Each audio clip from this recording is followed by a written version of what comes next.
সুরক্ষা ক্লিনিক এবং ডায়াগনস্টিক্সের উদ্যোগে কলকাতায় অনুষ্ঠিত হয়ে গেল ওয়ার্ল্ড হেপাটাইটিস ডে। এই দিনটির একটি বিশেষ গুরুত্ব আছে। ভারতে নন অ্যালকোহলিক ফ্যাটি লিভার রোগটি ক্রমশ বেড়ে চলেছে এবং এটিকে থামানোর উদ্যোগ নিয়েই এই সচেতনতা। ফ্যাটি লিভার রোগটি দেখা যায় বিভিন্ন কারণে। যারা মদ্যপান করেন না তাদেরও এই রোগটি হতে পারে।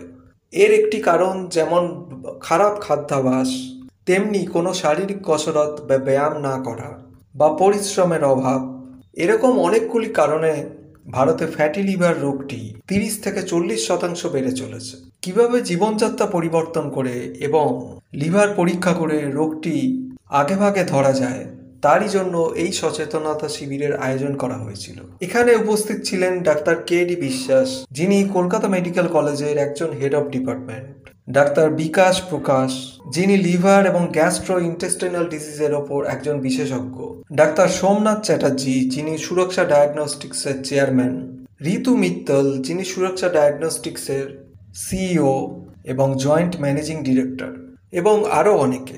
প্রত্যেকেই একটি স্বাস্থ্যকর জীবনযাত্রা এবং খাদ্যাভ্যাসের উপর জোর দেন, কারণ এই দুটি কারণেই মূলত ভারতে হেপাটাইটিস বেড়ে চলেছে।